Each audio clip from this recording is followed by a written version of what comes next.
So hello and welcome everyone to the virtual launch of issue number 3 of Women, zine of lesbian poetry and art. My name is Greg Newton. My partner is Donnie Jokum. And together we are the co-founders of the Bureau of General Services Queer Division. And the Bureau, we like to say, is a government agency for a government that does not yet exist. And the primary service that we provide is holding space for queer books and queer culture. In the past year and a half during the pandemic, we've primarily been holding virtual space. Our physical store, which is located in New York City's LGBT Community Center, has been closed. We are now able to reopen, but right as we got the word that we could reopen, I got hit with a health emergency, which seems very apropos of today's zine topic, dealing with illness and chronic illness and all of that. So I'm dealing with sciatica and stenosis of the spine. I'm doing much better than I was 2 weeks ago when I was hospitalized, but that has definitely put in a little a kink into our reopening. So we're hoping we can open next Friday, but we're gonna make some noise about that as soon as we've got it figured out, you know, what we can do. Donnie has a full-time job that allows us to eat, so we really need to hold on to that. But we will be opening the physical store very soon, definitely in August. If you wanna follow us, you can go to our website, bgsqd.com.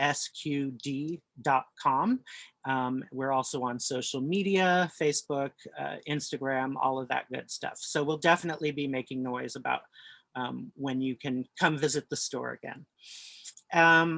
And what else did I want to say? This is being recorded. So if you know anyone who wasn't able to make it today, you can let them know about the recording and we'll post that on our YouTube channel. I'll include the link to our YouTube channel in the chat function.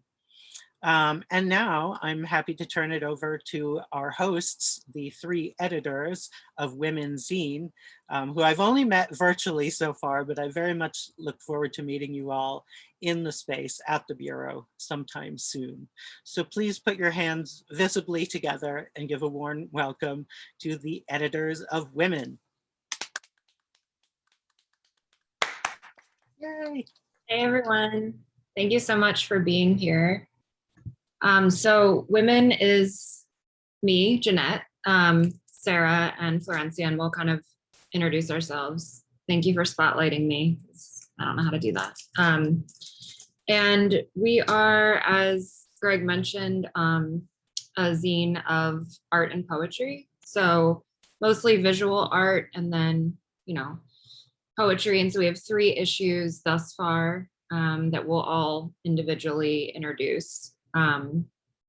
And yeah, so we're based in New York and I'm based in Queens and I'm a photographer, among other things. And then, yeah, Sarah and Flo, if you guys wanna introduce yourselves. The only other thing I'll say is just our general mission is we find it very important to have dyke and lesbian visibility, especially at a time like this.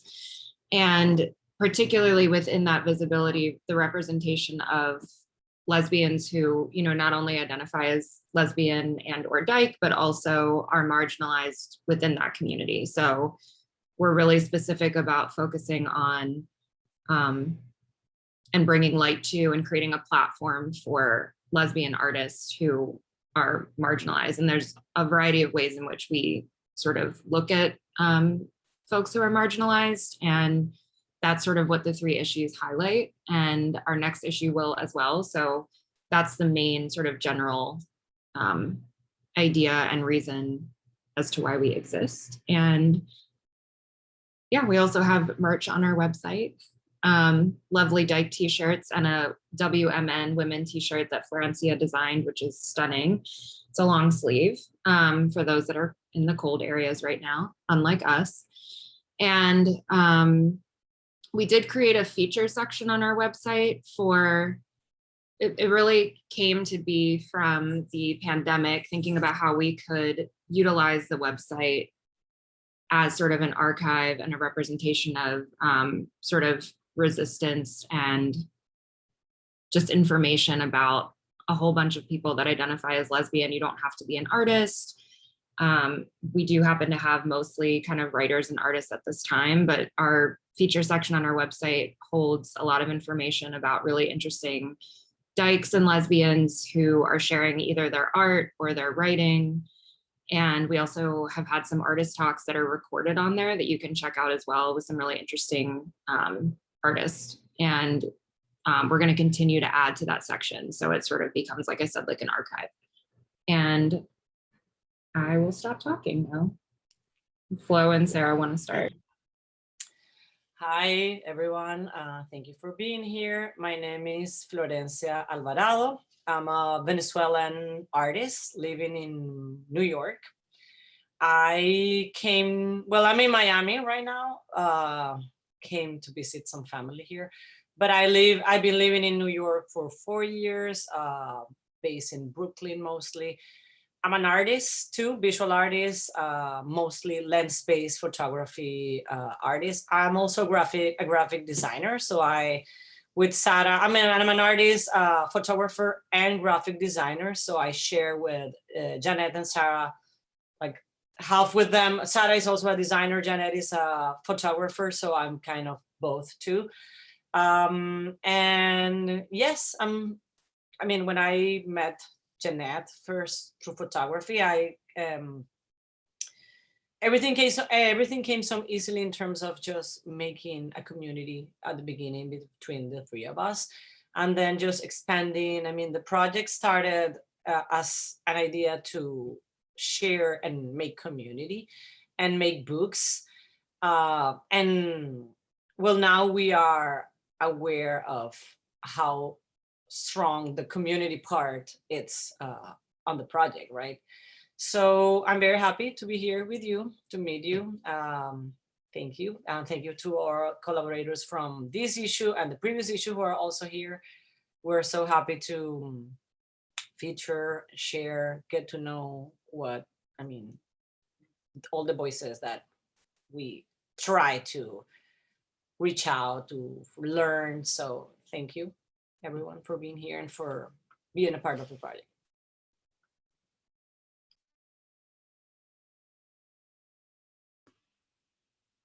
And hi, I just want to do a quick introduction as well. My name is Sarah Dwell. I am a Swedish graphic designer and artist, also based in New York and Queens, together with Jeanette and Florencia. I'm so honored and happy for all of you all to be here, and for Bureau of General Services Queer Division for hosting us. I really look forward to these readings and presentations. But we're going to just do a quick round of the issues that we have published, and then we'll move into the next steps. So I'll let Flo talk a little bit about our first issue. So this is our first issue, Seasons of a Dyke. You can find them online. The first idea, this was at the beginning, was Jeanette's idea. She wanted to get submissions, art, publications from people who identify as lesbian and live in non-major cities in the US. So our first open call was US based, was not an international. It was very interesting for me, not being American, to get to know, those voices beyond the cities, right? So our first open call, we're featuring poetry, we're featuring visual arts from non-major cities in the US, and illustration.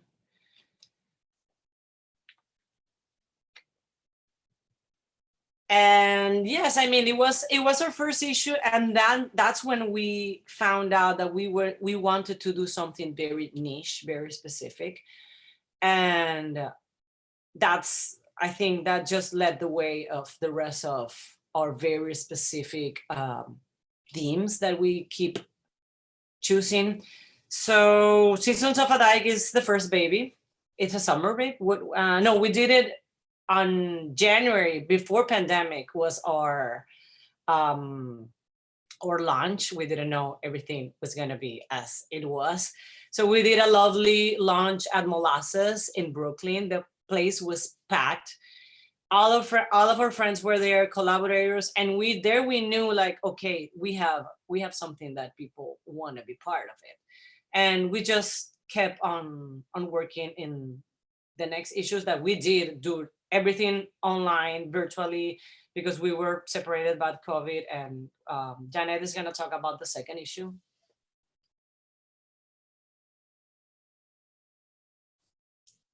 Hey everyone, thanks Flo. So our second issue is called Show Me What You Got.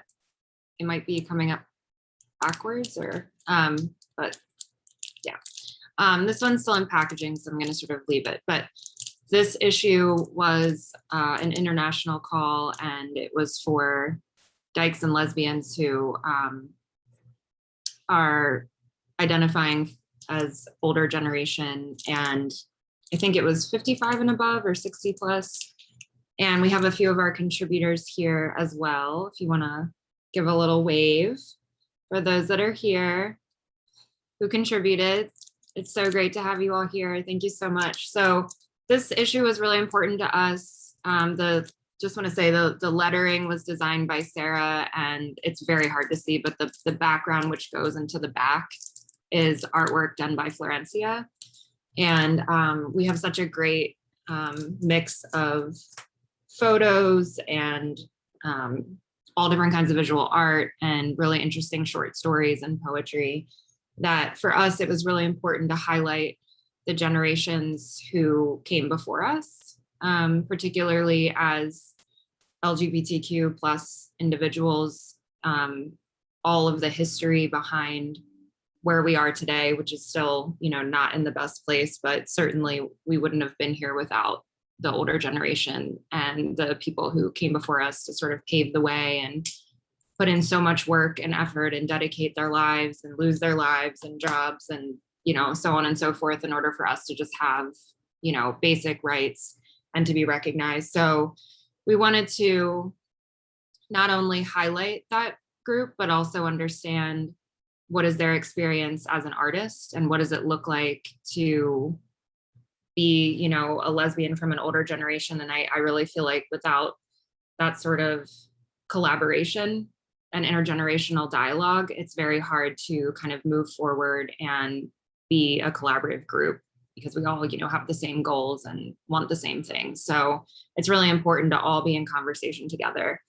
And it was great to see such a interesting group of both archived images from, I think, as early as the 60s and 70s to, current artwork that these artists were working on. So it's a really unique issue in that sense because we have such a mixed grouping of art and poetry. So you really get the sense of the overall experience of, the past and the present kind of coming together. And yeah, so that's an international call. So it's not just US based, and it's a great issue. And again, you can get it on our website and also at the Bureau's website too.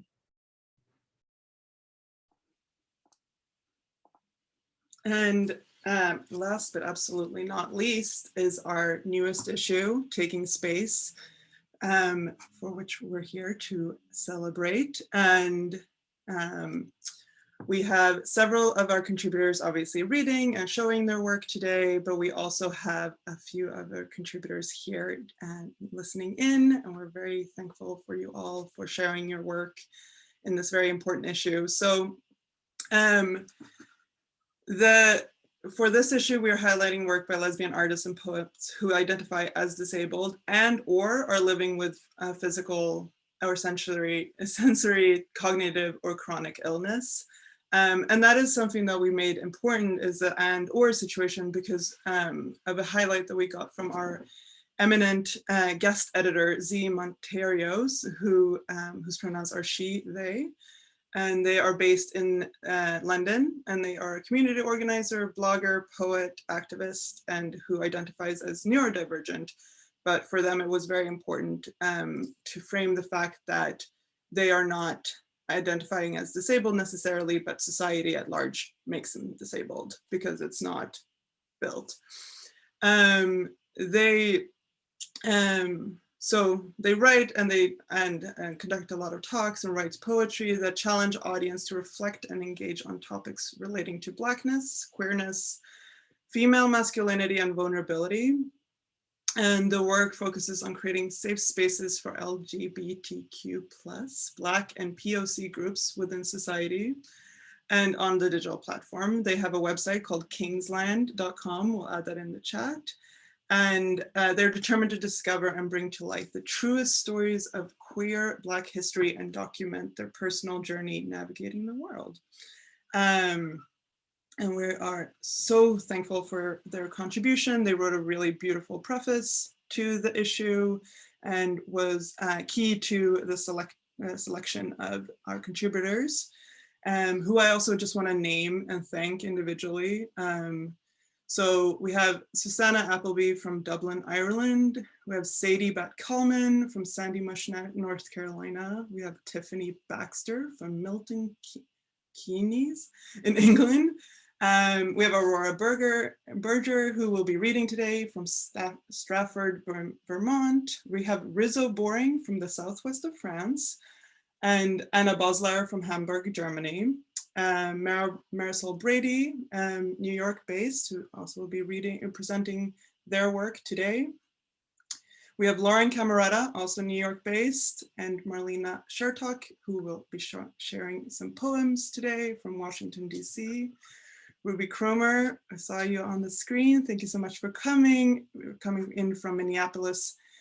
And we have Sammy Catrona from San Francisco, Jesse Desses from New York, Priska, also hi, thanks for coming. Priska Edwards, also in Brooklyn. And we have Jess Fry in St. Louis. And then we have Brandy Noir Lazard in Lynn, Massachusetts.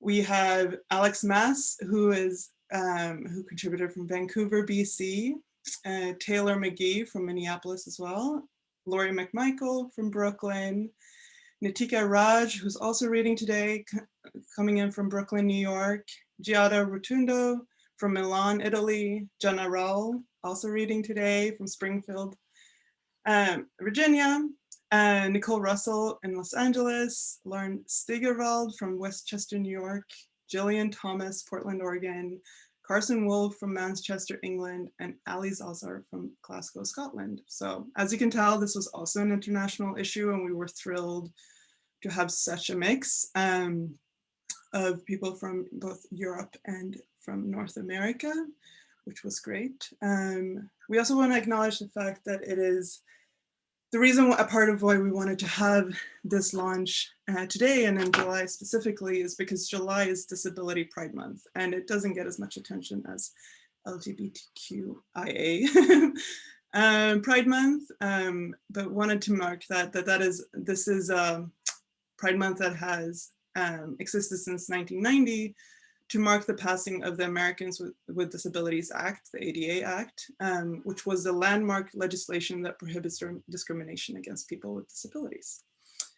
And then just a few more notes is that we, even though we're both remote, women and the Bureau, we are located on the traditional territory of the Lenni Lenape called Lenape-Hoking. And as advised by the Natitok Lenni Lenape tribal nation, we want to acknowledge the following.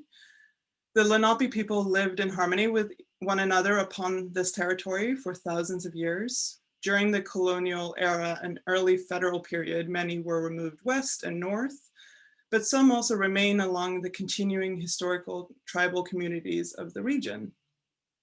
We have the Natitok Lenni Lenape tribal nation, the Ramapo Lenape Nation, the Powhatan Lenape Nation, the Natitok of Millsboro, Delaware, and the Lenape of Chesswood, Delaware. We acknowledge that the Lenni Lenape as original people of this land, and their continuing relationship with their territory. In our acknowledgement of the continued presence of Lenape people in their homeland, we affirm the aspiration of the great Lenape chief, Tamanend, that there will be harmony between the indigenous people of this land and the descendants of the immigrants to this land, for as long as the rivers and creeks flow and the sun, moon, and stars shine. And we also just want to thank and make clear that this event was made in part possible by the Queen's Council for the Arts with public funds from the New York City Department of Cultural Affairs in partnership with the City Council.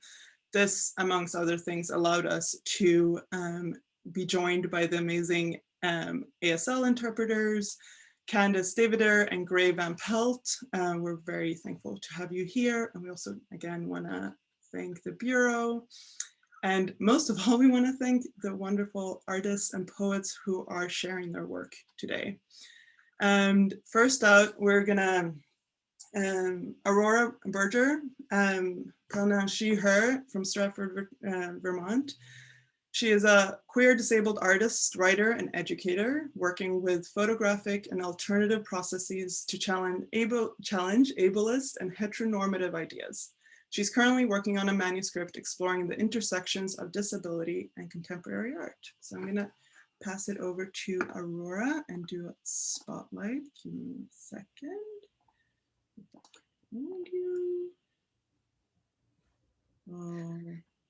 There we go. Now I found you. Cool. Hi, my name is Aurora Berger. I'm going to share my screen and we will see if it works. We'll find out. Okay, so hi, my name is Aurora Berger. This is my Instagram and website info if you would like it. I am going to pull this up.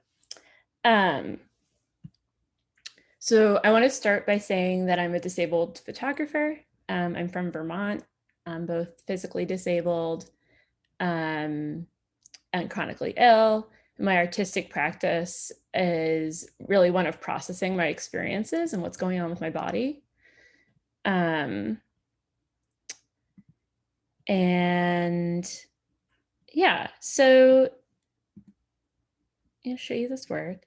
So my chronic illness has gotten a lot more intense over the last few years, and I've had to come to terms with some difficult realities, and that I might not be able to find answers to some of my questions, and that's really hard, I think. So I've been processing that through art. I'm a self-portrait artist. All the work is about me, so maybe that makes me a narcissist, but I think the work is pretty relatable for other people, whatever stuff they're going through, whatever processing they're doing. These two pictures are from a series I made a few years ago called Restoration. The rest of this series is on my website, and a lot of it's on Instagram as well with image descriptions. I printed these pictures of my body on cotton, and I left them in the woods for 3 months to see how they would change. And it was a period of my life where I was going through some really big changes and surgeries, and the connections with the land felt really important to me. I was living in LA at the time, and I was back in Vermont for the summer to do health stuff. And the way these fabric surrogates for my body changed made them seem more complete to me. And it really got me thinking about the unpredictability of health and the way that my work can mirror that. Which brings me to the work that I have in this issue of Women's Zine. So I make cyanotypes, and I thought I would show you what cyanotypes are, because they're kind of a weird alternative photo process. Basically, they're made using the sun. And here I have sort of a traditional darkroom setup. So you coat the paper, you expose them in these contact frames, which is what's happening here. And then you rinse them off in water, and essentially the sun exposes your negatives for you. So I have a little video. I don't know how well it'll work. It doesn't have sound, but it's just, you can see the water washing off the chemicals and the image developing, which is, I think, cool. And then one of the reasons I really love Cyanotype is that you can do it without a darkroom. So these are two of my sort of like ad hoc cyanotype setups. One of them is from grad school, and I was making giant cyanotypes, and the cyanotype frames are like $300 for a small one. So I was doing it with a piece of plexiglass and like a old gross table and some rocks, and then I was exposing them in a kiddie pool. And then when I moved back to Vermont, I ended up with like an old broken window and this bench in my front yard, and I was rinsing them out in like a Tupperware tub, and then I was drying them on an old bed frame that was in our backyard. So I think that one of the reasons I love this process is that it can be made without, you know, expensive materials. All I really need is the chemicals, and I can figure it out from there. And so these are what they look like. These are two of those very large ones that were made in the kiddie pool. They're both photos of me, as I said. I've had 4 eye surgeries at this point, so I'm really interested in eyes and how they work and what they look like and everything about them. And then that's my arm. These are about 20 by 30 inches, so they're quite large. And what I realized while I was making them is when you're making cyanotypes, like 9 out of 10 of them, something goes wrong. Whether it's the sun was too bright and you didn't account for it, or you messed up when you were brushing on the cyanotype and there's a white patch, like you can see on this one with the eye, there's these white strokes from my brush where it kind of looks like my eyebrow should be anyway. And I got really interested in that. So this is a piece that really inspired me as an artist. This is Sally Mann's Hephaestus. She made this photograph as part of a series of photos of her husband who has muscular dystrophy. And something that she does is that she lets the wet plate collodion chemicals sit on the negative and become part of the image. And to her, that they make them more complete. And I was really thinking about how my experience with my body is that you have to give up some control. Whether you want to be in control or not, you just can't be sometimes. Your body is doing things that you don't want it to do, and you don't know why it's happening. And I got really interested in that as part of the practice. It was almost like I was collaborating with chance in a way, that it had control over things. And so this is one of the pieces that's in the zine. It's 2 of the exact same image. Both of them are technically not perfect. One of them is overexposed and has this weird white streak in the middle.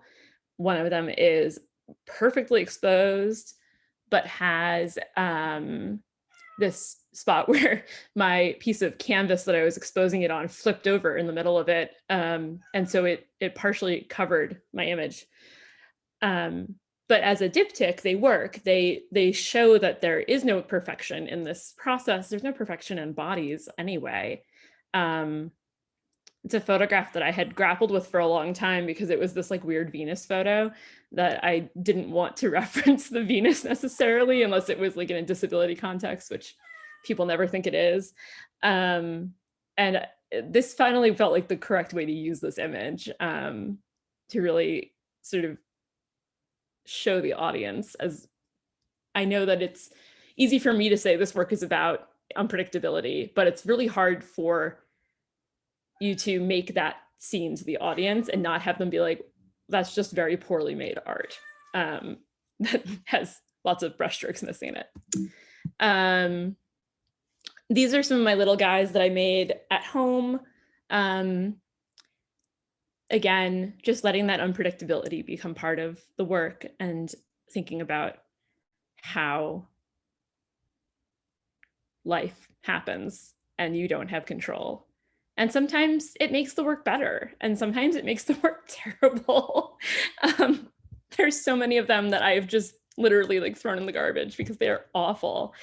But just really letting that happen. And to be honest, like I coat these in the dark. My eyesight is horrible.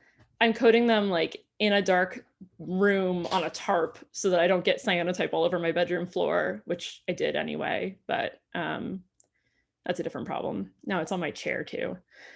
I hope my parents never want to sell our house. And then these are some little guys that I made. They have some of my medical charts on them. They really are very small. They're like 3x5s. And something I like about that is that they kind of feel like these little weird like calling cards of my medical records. But yeah, I started playing with, you know, layering and what can I do with this very weird process that I'm playing with, you know? And this is my last one. This is called Titania, named after Shakespeare's Sleeping Fairy Queen. Although I was actually very sleepy when I took this picture, but I'm laying in the forest in a bed of leaves. I had no idea that this had happened with these brush strokes. I somehow missed an entire section of my paper. Like I said, my eyesight is pretty bad. It's really hard to see when you're coding. And one of the fun things about that is I can then take my negatives and see what negative will fit nicely onto these weird blue patches that I have. And again, like I said, sometimes that change and that chance makes the work that much better. And I think that that's really what my work has come to be about, at least this series of work. And I think I'm probably out of time, so I'm going to stop talking. But thank you all.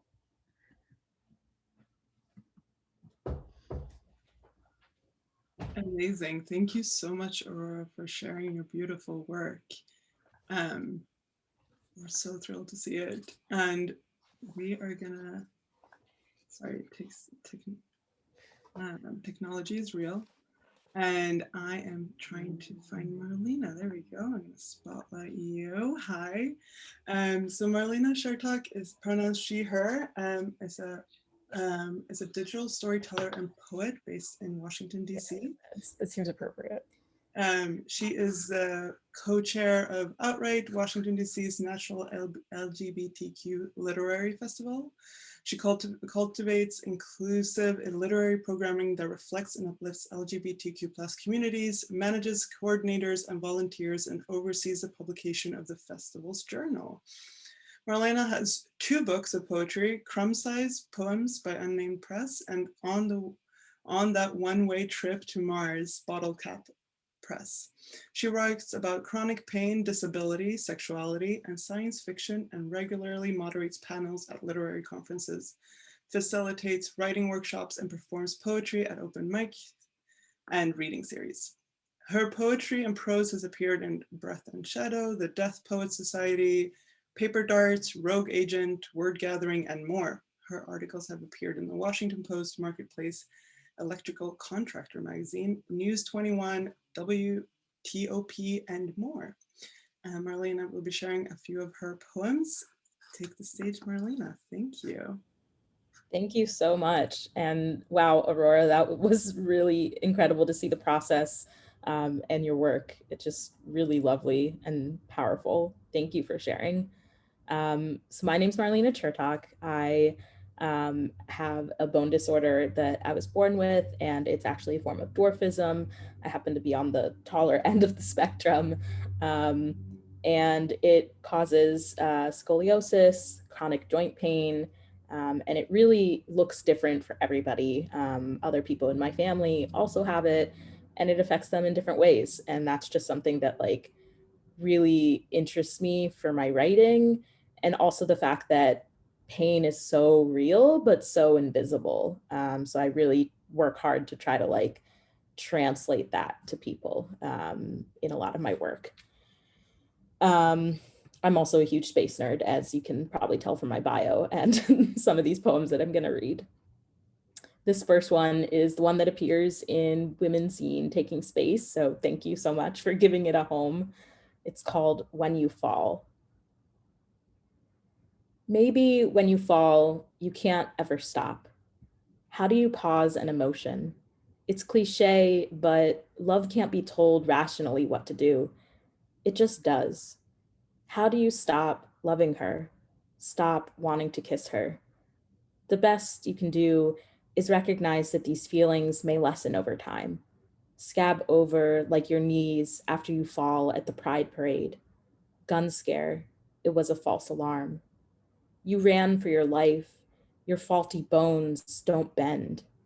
Bruised, bloodied, you tell yourself, I deserve someone who looks at me the way I look at her, who isn't afraid to fall as deeply as me, who wants to build a future with me. She said she didn't see you in hers, and you deserve someone who does.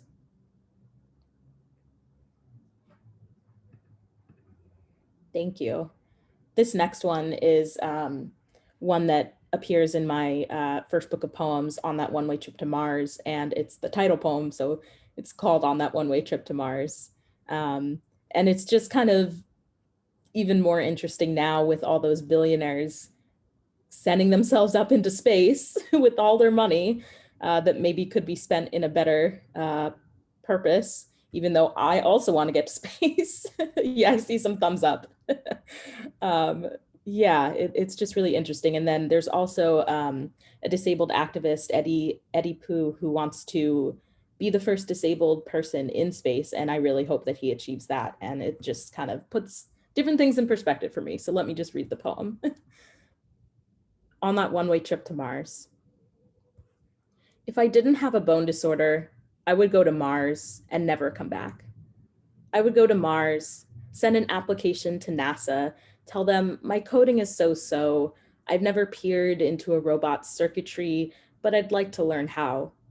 I would go to Mars, someone who has to look and write and revise to understand, someone who believes there's other life out there, not because of scientific proof or God told me, but because I want humanity to feel less lonely.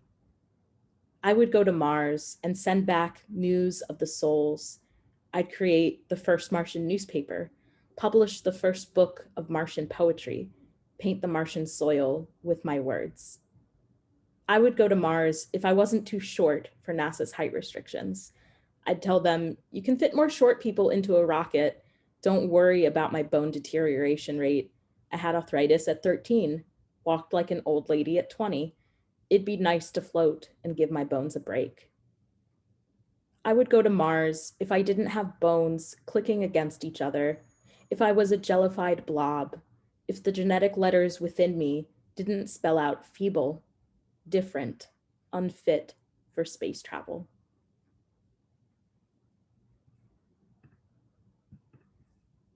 Thank you so much. I think I have time for one more. So this one is,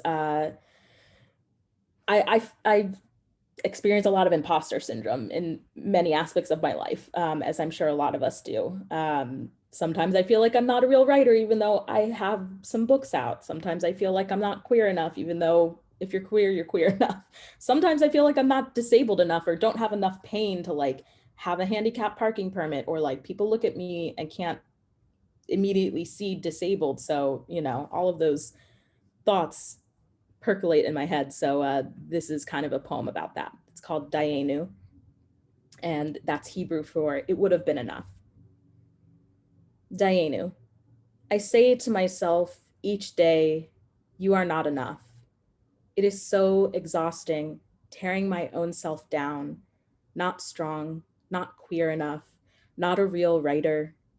Still, deep down, I know the truth. I'm enough. Repeat this mantra. Believe it.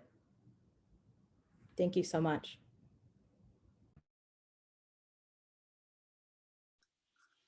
Thank you so much, Marlena. That was beautiful and really, really moving. I am gonna make the stage for our next visual artist, Marisol Brady, who uses they, them pronouns. They are a self-taught abstract photographer whose works explores nostalgic distortion, capitalist decay, and lost futures through a smudged neon lens. They hail from Long Island's South Shore and they currently reside in Brooklyn. And I am gonna find,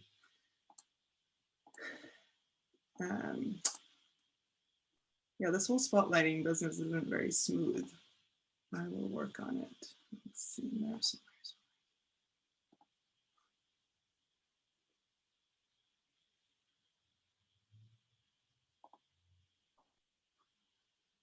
I just saw you, Marisol. Will you unmute yourself so I can maybe find you? There you are. There we go. Nice.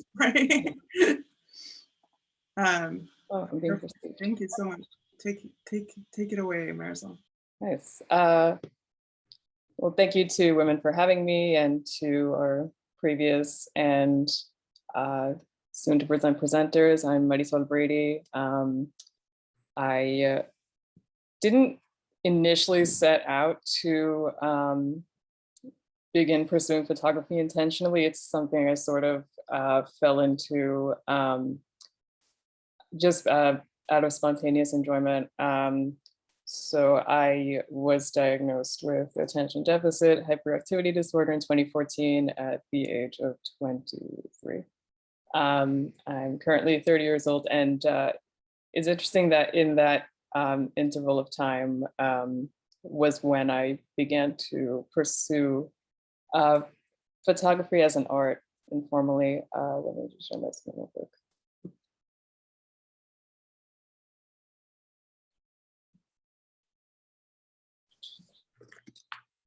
Let me know if that's visible. Can everyone see? Perfect.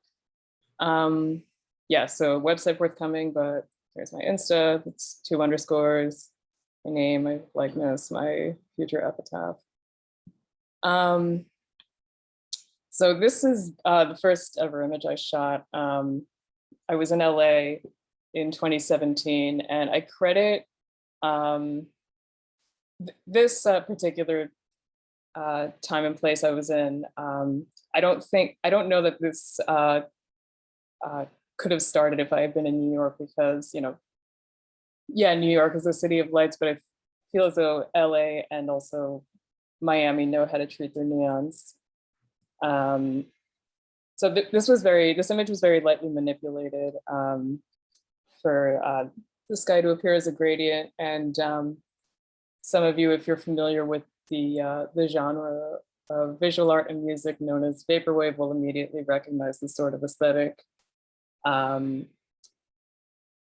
It's mainly characterized by affects and artifacts and motifs from the 80s and 90s that are distorted and manipulated, as my artist description indicated, in such a way that they are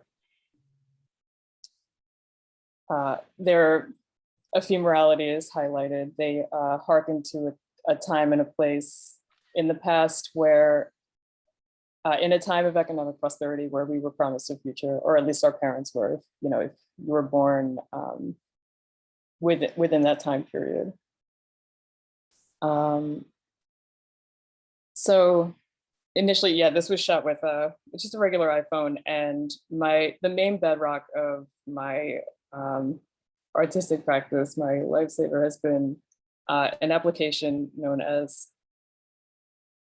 Ultra Pop. It's in, I believe they're based in Eastern Europe, and it's a photo filter app with you know, lots of different options for manipulation,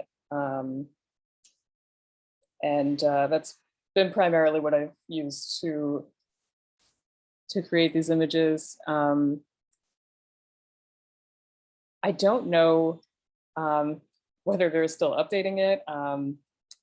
They last updated their socials a couple of years ago, but I do have a lot a lot to them, and would love to say thank you. So if you're in Eastern Europe and meet someone named Ultra Pop, please tell them I said thank you very much. This is, I was in Atlanta at the Atlanta Marriott Marquis, and I looked up at the top of the building and thought, this is begging to be made into something intergalactic. The building itself was designed by architect Johnson Portman Jr., who was known for his work, particularly in hotels and lobbies in the Atlanta area, but also abroad. And he dealt with mostly in symmetrical forms. But, as I was saying, this the aim in filtering this was to create something futuristic, something a little retro-futuristic. And I believe I succeeded. But over time, my visual language developed into something that really leads into the glitchiness that sought to,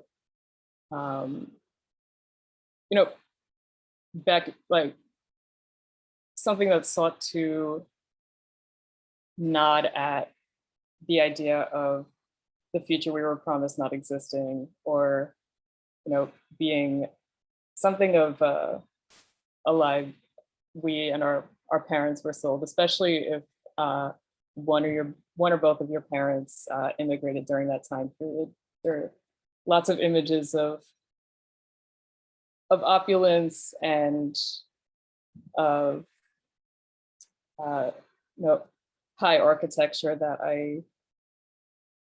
I distort with saturation and hyperexposure in order to point out how those motifs of extravagance were,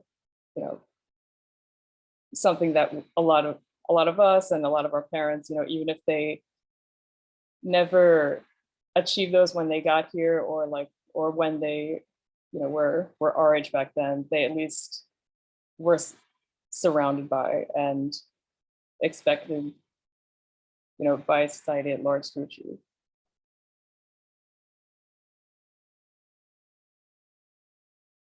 And yeah, you see, look closer, yeah, it is pixelated, it's made to look surreal in that sort of way, as though you were standing in somebody else's fantasy of what an idyllic urban forest looks like. This is something. One second.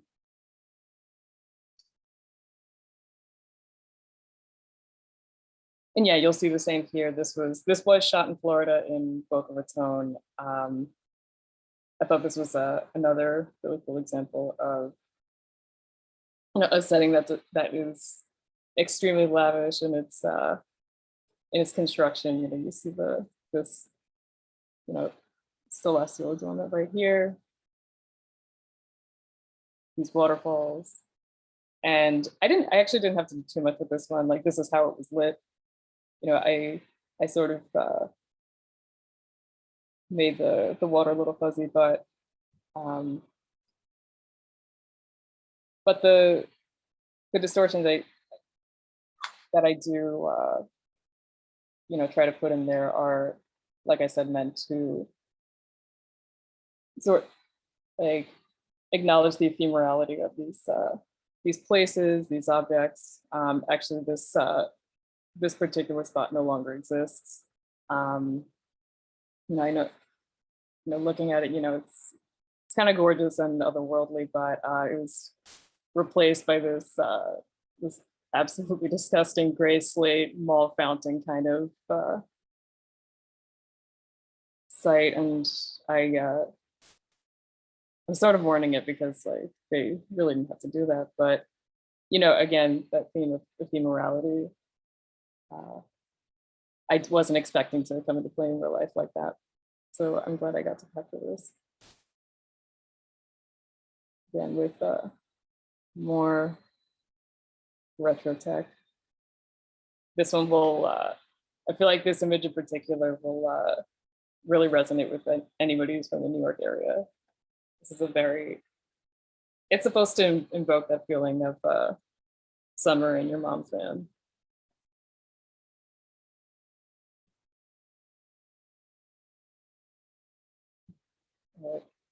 And yeah, again, more Floridian imagery. This one I wasn't expecting to manipulate this into something that resembles a cutscene from a PS1 game, but the thing about the app that I use is that it's there's a spontaneity to it that certainly grabs my attention the way the colors do as well, which is why I think I've been able to sustain my practice for so long, because it it grabs my attention and doesn't let go in terms of the flashiness of the colors and the immediate gratification of pressing a bunch of buttons to get what I want.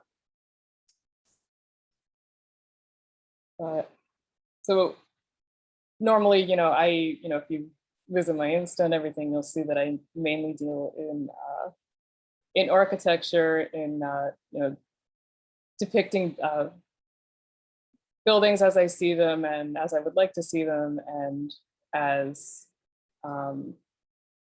in a way that makes them look both timeless and dated, both in distortion and in the sheen I painted with. But occasionally I do turn the lens inwards. I do nod towards certain aspects of my identity, as you'll see here, as Steph Hollander. My mother came from Mexico City in 1989. So, as I was alluding to earlier, a lot of immigrants back then, viewed these, a lot of these styles of interiors and exteriors as, I guess like a beacon of what they could hope to one day see themselves residing in and enjoying life in, whether or not eventually they attain the status necessary to enjoy those. But I think that aspect of immigrant history is also a driving force in the color scheme of my work.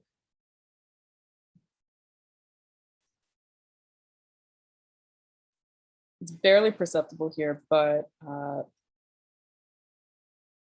I shot this during golden hour in my old apartment because I liked how the mezuzah in the doorway was shining up against, shadowing against the wall. You see here. But yeah, see with this one, I think the distortion is a little more subtle. You do kind of see it in the windows. But I was able to get the moon in a way that, again, isn't crystal clear, but for my entry-level DSLR, it was not bad.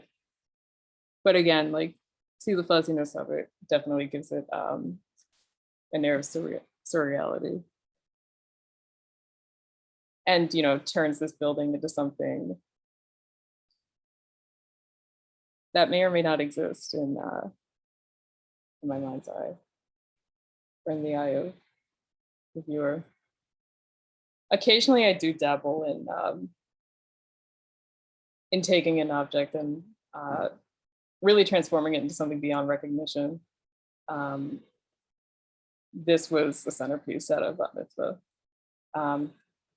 But yeah, all I had to do was zoom in and wait for, the disco ball and the DJ lighting to hit it at just the right split second, and did my thing over here. So, you might be thinking you're looking at a pond, or, inside a fish tank, or I don't know, it's up to you. You can sound off in the comments what you think this could be. But this is another one. So the DJ booth at Mood Ring in Brooklyn, a bar a lot of us dykes like to go to, had this ridged plastic adornment around the front half of it. And I was there one night, and you know, all of us dancing to the Cumbia remix of All the Things She Said. And I was in a certain spot where I was looking down on it, and it sort of resembled the perspective of being on the roof of a building and looking down over its terraces, as you see here. And from another angle, it also looked to me like the neon currents of headlights snaking around a highway. So I zoomed in on that and kind of made it so that it very closely resembles either of those.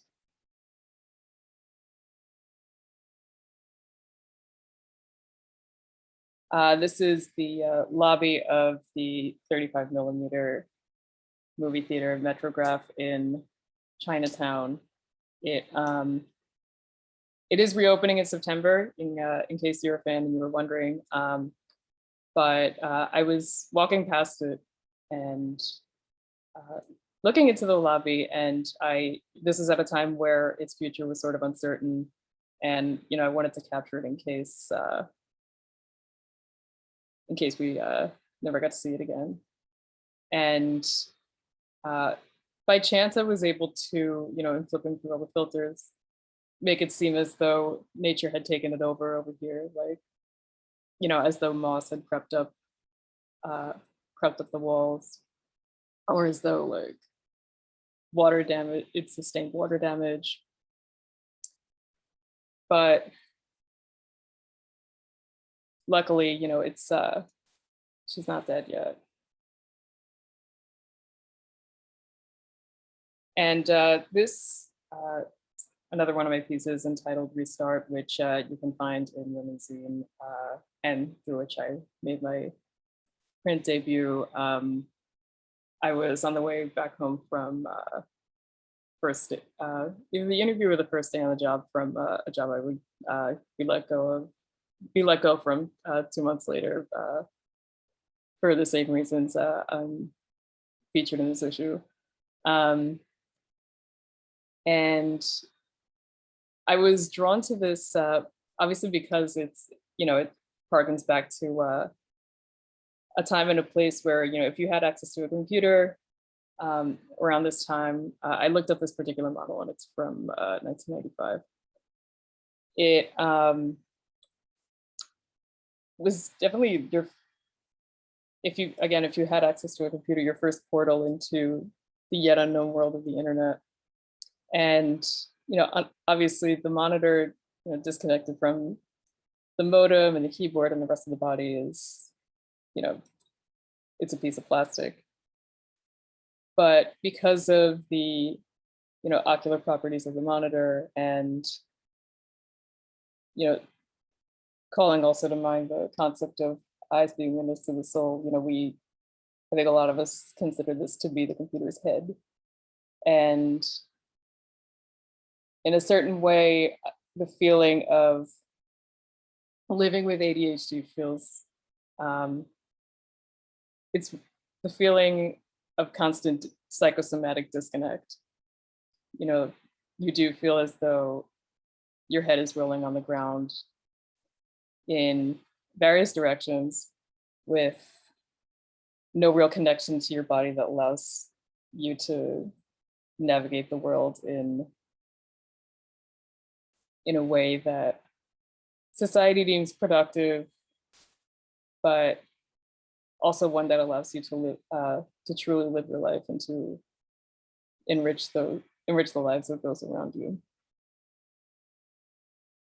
But I decided to imbue this with new life through my practice by making her shine again, making the leaves know that she's shining, as you can see.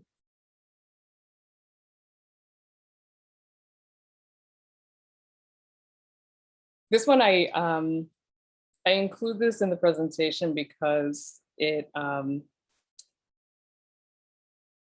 is actually an example of, I didn't think I would have one, but an example of a photo of mine that I'm actually really repulsed by, because I, for the longest time, I was using the Ultrapop app, which I struggled with a lot of, feelings of inauthenticity and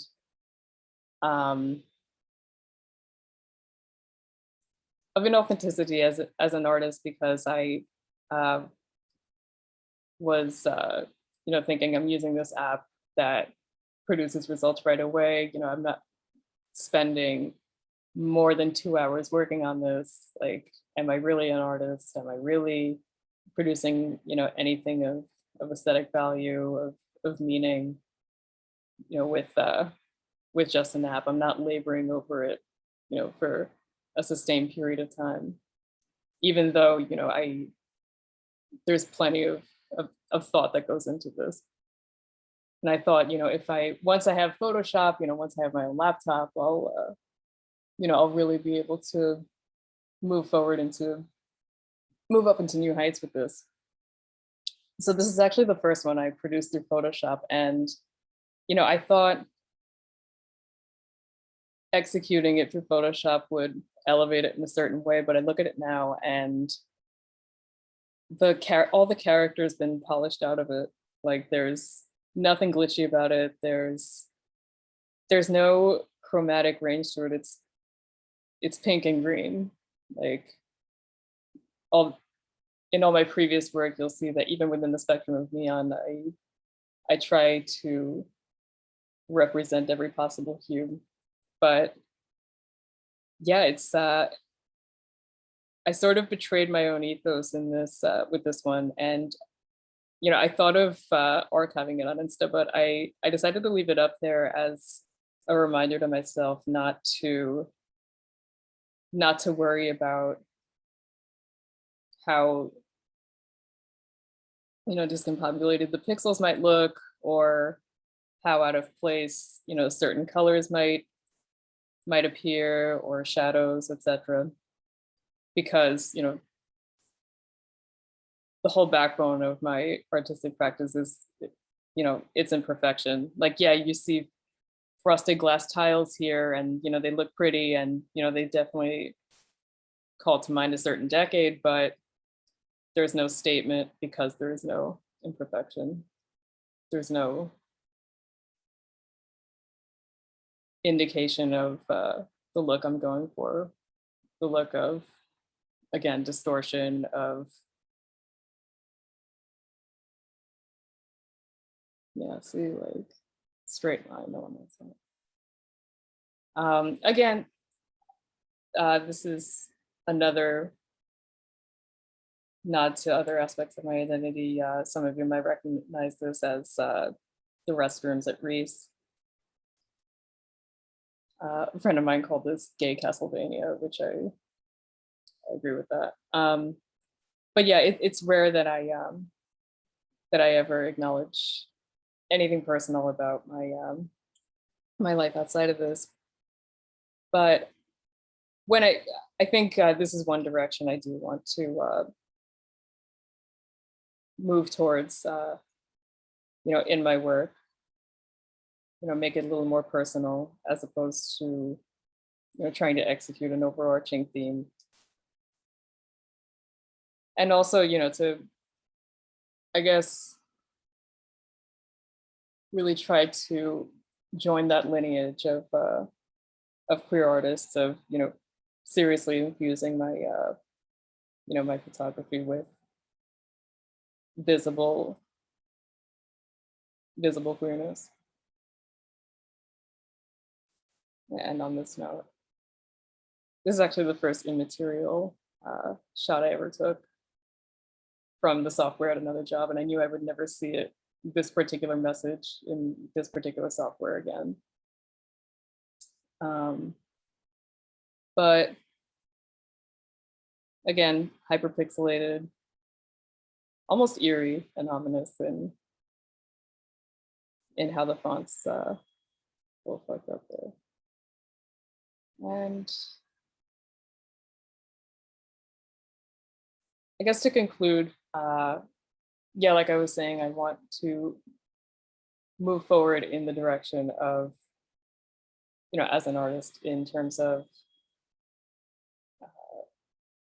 exhibiting like my queerness and other identities in my work, of being a little more stark in that regard, and also sharing what I have with other artists and realizing their visions. Like, I'd really like to see myself collaborating with musicians in the form of cover art, or writers in the form of assets accompanying pieces or cover art,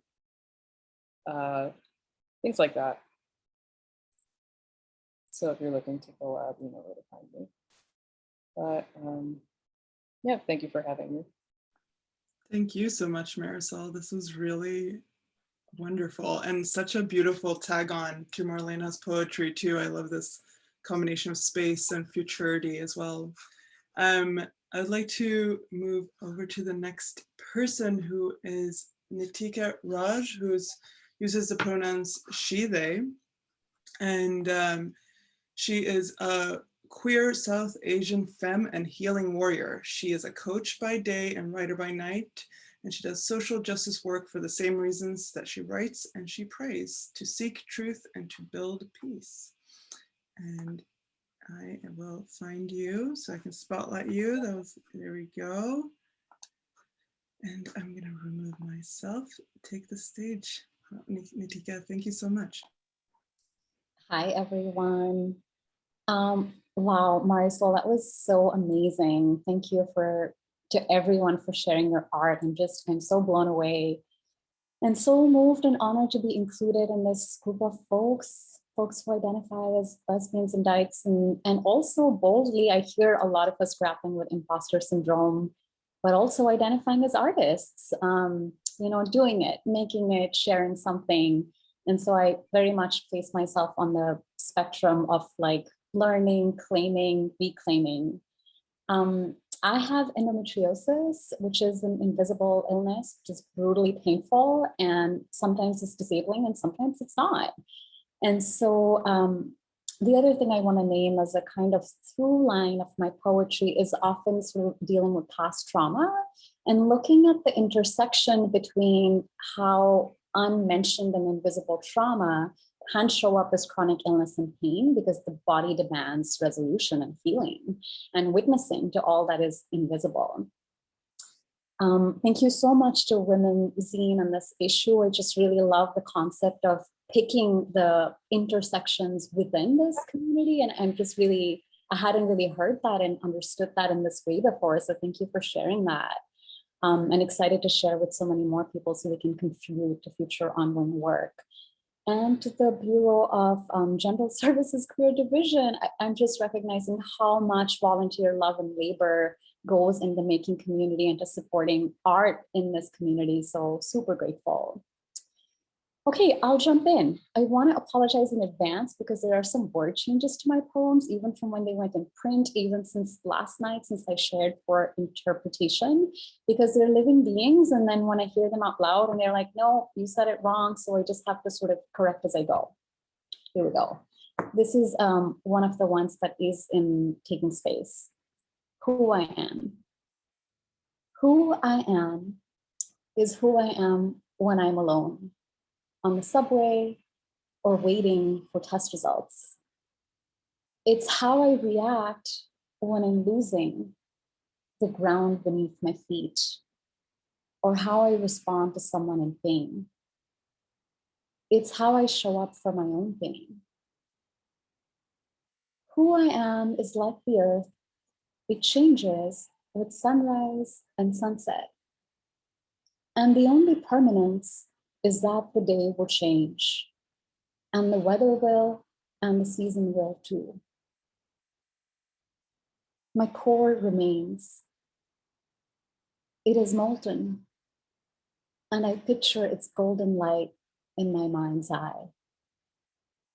I feel its heat and energy and life force. That too moves with time and place.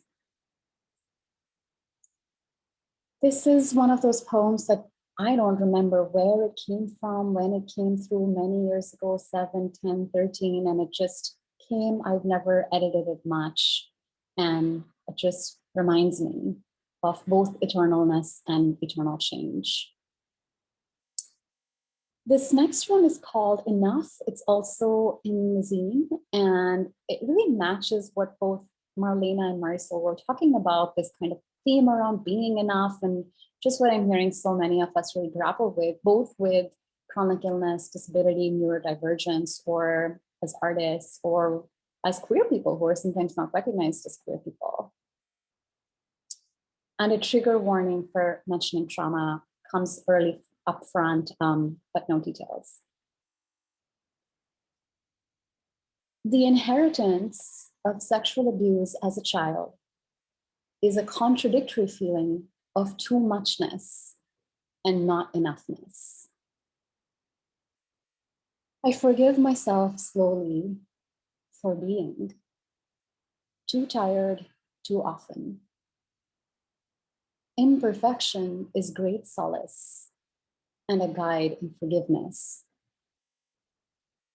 Today is not the day to do too much of anything or everything as usual. I know I am loved, but I don't always know I am lovable. I forgive myself again for not believing. Explain nothing. Witness your knowing. Her voice comes back, an anchor to the unmoored. Witness your truth. Witness yourself from within. I sit up. To come through pain without losing yourself, that is faith. She has brought me back before. Do not drink from the broken edge of the glass. You deserve the unbroken. She is the woman I became.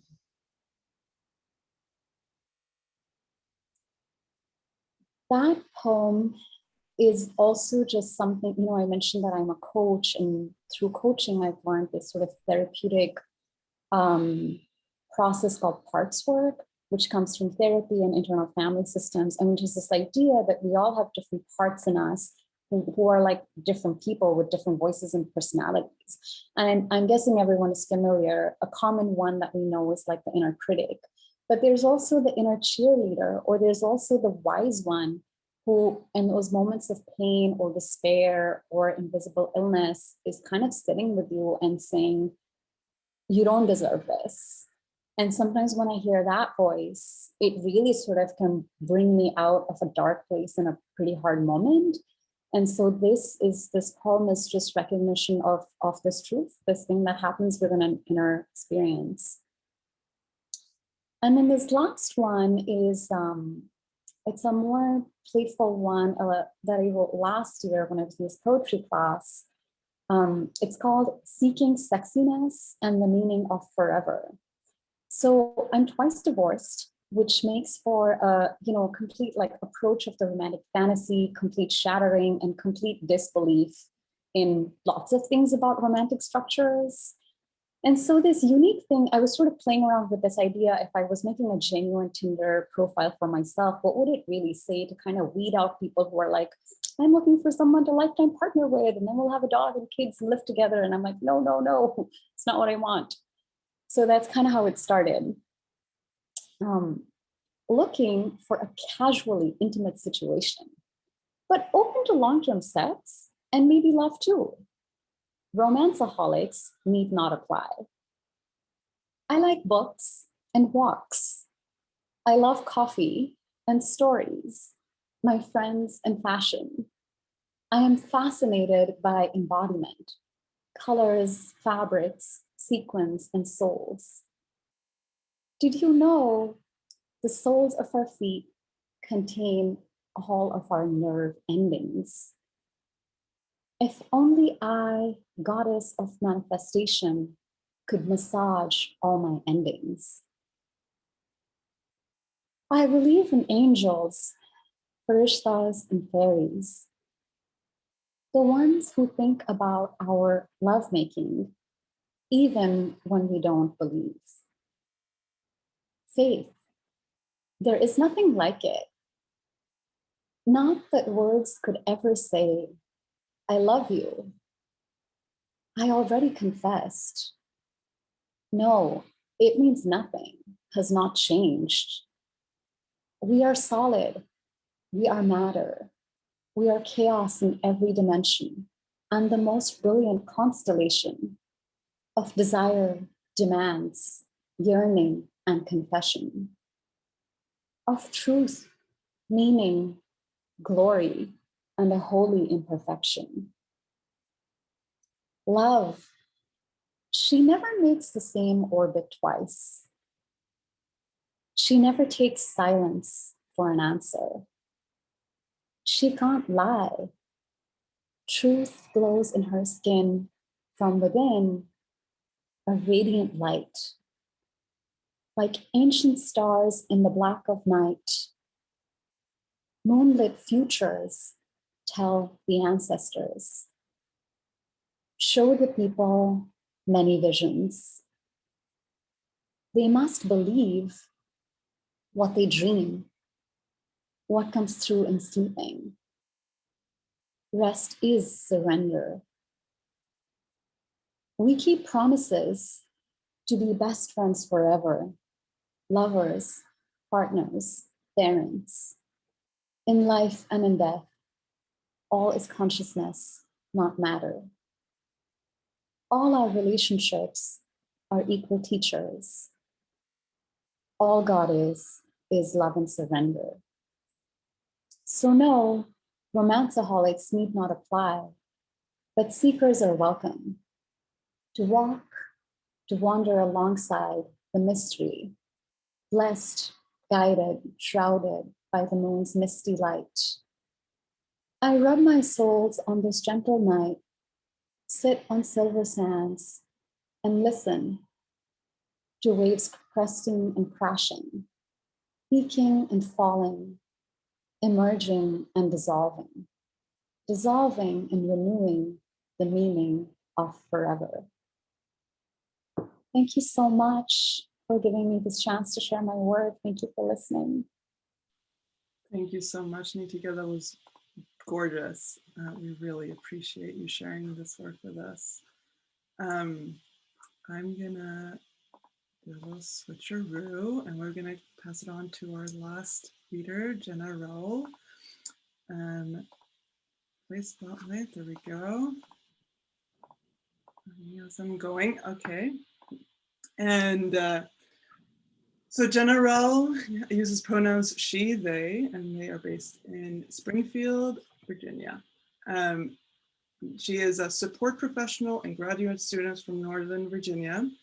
And they write, though I do not consider myself a writer or artist, and started despite my discomfort and lack of confidence in this area of creative expression as a part of their exposure therapy to OCD. When I found the submission for Taking Space, I submitted the first and hardest piece I ever wrote.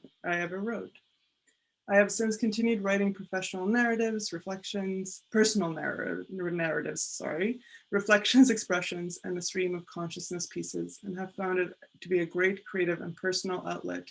And I'm honored to continuously be a part of this community of queer artists and to share one more piece.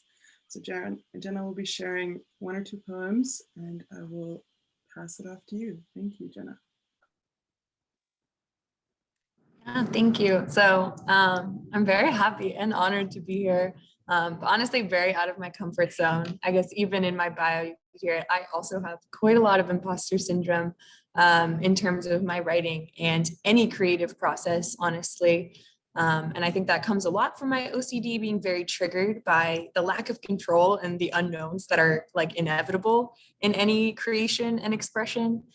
So yeah, now I really do use it for exposure therapy, and really working in sitting in the discomfort that I have and feel towards, you know, what was, what is, what might be. So the first piece I'm going to read is my submission from Taking Space, and was, you know, the first piece I ever wrote. As much as this piece kind of seems like a love poem that could possibly be romanticizing, you know, disability and love, it actually was written at the beginning of my diagnosis and kind of my inability to think I deserved to be in a relationship or loved, and therefore the ending of a relationship that I was in. So it's kind of instead a piece in homage of, you know, the beautiful soul that was really accepting of my neurodivergence before I was able to be, and kind of how I limited myself before I reached that level of acceptance. And I'm also going to put a trigger warning on the beginning of this. Compulsions are mentioned. So to start this piece called OCD is not an adjective. 3 layers of clothing, 7 twitches of the nose and hips, A, B, A, B, A, B, A, B, 1 and 2 and 3 and 4 and check the mirror, check the mirror, check the mirror. So many demands my brain puts on my body, but my body tries to silence its demands for you. Silence. The one thing I crave more than your presence is silence. Silence is freedom. Freedom from the intruders that are my own thoughts. Freedom from the repetition that strokes the fire. Freedom from the doubts and the fears that keep me from experiencing the pure radiance that is you. The thoughts never stop and they get more and more terrifying. But you are never terrified of me, even when I am terrified of myself. I may never stop counting and checking and twitching, but you never ask me to, and that is all I could ever ask of you. Thank you. That one.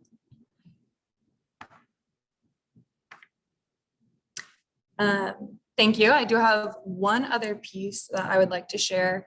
And so this one is a little bit of a theme more on identity, and the more I've come to terms with my identity as disabled and someone who has OCD, the more I've gotten to deal with my identity in other forms and other ways. So this one is called Give Me Queer Relationship Anarchy or Give Me Death. At 16, I read Kate Chopin's The Awakening. I imagined the young woman so discontented with her domestic life, so discontented with who she was allowed to be and yearning for what she wasn't.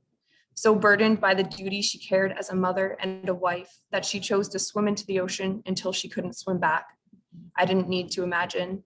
I was this young person, categorized as a woman, categorized as a caretaker, confined by religion, confined by heterosexuality, confined by being a nurturer to my family and the expectation all of those labels held for me, which felt like electrified wires holding me down, which felt like discontent, discomfort, and dysphoria. I would have given anything to swim into the abyss of the all-consuming ocean and give myself to the everything and the nothing of the waves, free myself from society's burdens that weighed on me so heavily, forcing me into a mold I clearly didn't fit. Was Edna selfish for leaving her children behind to end her misery? Was I selfish for causing my family pain by leaving? I spent countless hours pondering this, obsessing over this, letting it haunt me. I abandoned my duty. But there is no honor in duty. Duty is the absence of love. When we cut ourselves off from the infinite flow of love of the universe, we are left with duty, a never-ending list of what we should be, what we should do, robotic motions checking off each task, void of love and therefore void of meaning. This was domestic life for Edna, the only one she could imagine. So she chose the ocean. She gave herself over to the biggest force and the never-ending flow that exists in our world. I didn't swim into the ocean. I was able to do what Edna couldn't. I redefined what life was and my role in it. I left, not to embrace the ocean, but to embrace love. Love for myself, love for this world, and love for people who share in this natural and ever-present flow. Thank you. Oh my God, yes, wow. Thank you so much, Jenna. And thank you so much for everyone reading today and showing and sharing your work and your vulnerabilities. We are so honored to have you all.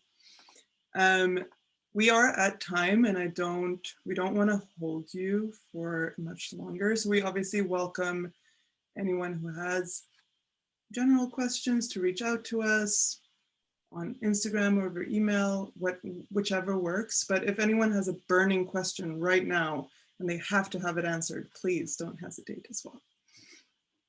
You can just unmute yourself. I feel like we are a small enough group to do that. Or even if it's not burning and you just have a comment you'd like to make, that's okay too.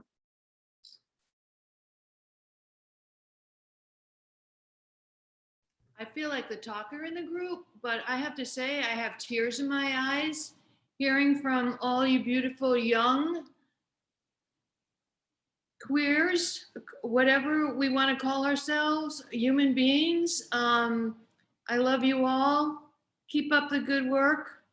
I hope we can do this more often. I'd love to hear from everyone.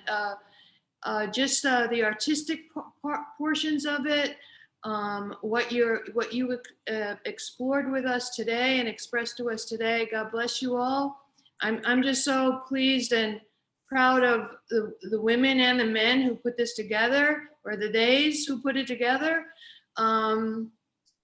Just awesome, awesome. Let's do this monthly or weekly. Thank you, Helen. I think you spoke for probably everyone right now. This has been such a great place to hear everyone sort of express themselves and comment, and I think feel like supported and also really educated and experience things that they were not aware of. I feel like we had an interesting group kind of show up, and it's really important to us to continue to like unlearn and relearn. I can speak for myself, I guess I shouldn't speak for the group, but particularly about chronic illness and disabilities and ableism and all of that is something that we really worked as women to and continue to try to support and be an ally and understand, and stumbling along the way as we do. But it's we're so grateful to the vulnerability and openness of everyone for putting yourselves out there in your submissions, in your conversation today. It's really not easy to do, so thank you so much.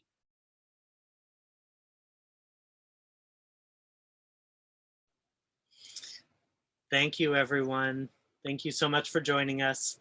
Like I said, I'll post this on our YouTube channel. And we are going to open the Bureau's physical store next Friday, and we'll be announcing regular hours soon as we, as we figure out what I can handle. But thank you so much for joining us. We hope we'll see you in the flesh very soon. Newsletter? Yeah, well, also, of course, we have a newsletter. You can sign up for that on our website. That's bgsqd.com. So you can find out more about us there. So thanks so much for joining. Thank you to women for reaching out. I'm glad we could do this, and I look forward to future collaborations. Have a lovely day, everyone. Well, thanks, Greg and Donnie, and thanks to everyone. And thank you, Thank you. Candace, for Thank you, your hard, everyone. good work. We really appreciate it. Thank you. Save and transcript. Have a good one, everyone. Thank you. Have a great one. Bye-bye, folks. Thank you so much. Thank you. I